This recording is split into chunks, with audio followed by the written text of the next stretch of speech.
السلام عليكم ورحمه الله وبركاته. اللهم صل على محمد وعلى ال محمد كما صليت على ابراهيم وعلى ال ابراهيم.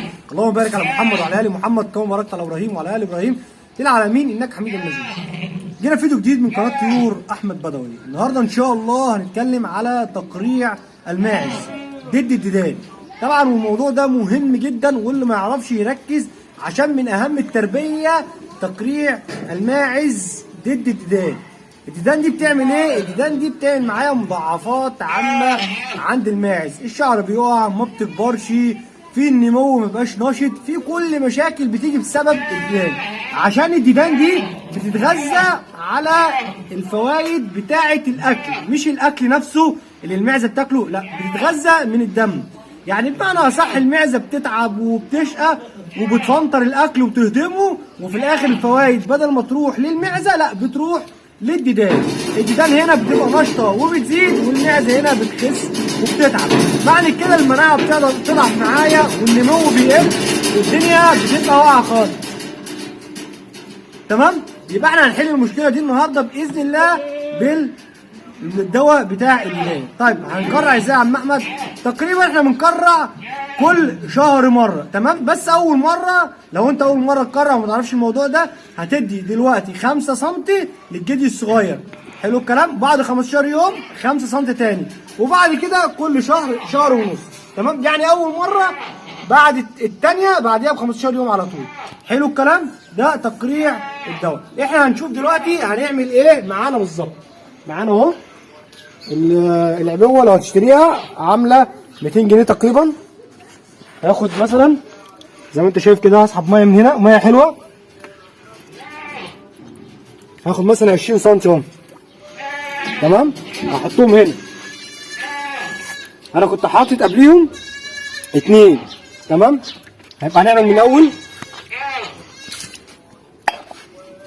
بص هاخد كده اهو، هسحب 20 سم ميه، ركز معايا، 20 سم ميه اهو كوبايه. هاخد 20 تاني كده 40، هاخد كمان 20 كده 60 سم 60. هعمل ايه؟ هسحب عليهم، هقلب بس العبوه الاول، لازم ارجها حلو، تمام؟ هرج العبوه بتاعتي كده جامد. رجيناها اهو، تمام؟ هاخد بقى، انا حطيت 20 سم ميه صح؟ هاخد 20 سم دواء،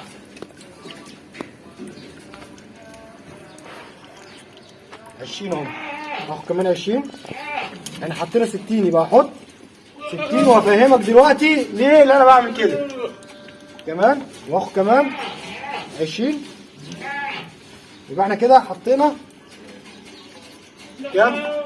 60. زي ما حطينا 60 بالظبط في الميه، يبقى حطينا 60 ميه و60 دواء. طب انا قلت لك الحته بتاخد 5، كده الحته هديها 10 سم، اللي انا خففت 5 بالميه. ليه انا عملت كده؟ عشان ما ينزلش تقيل، وهو قدر ما يشربش ميه هيعمل له مشاكل.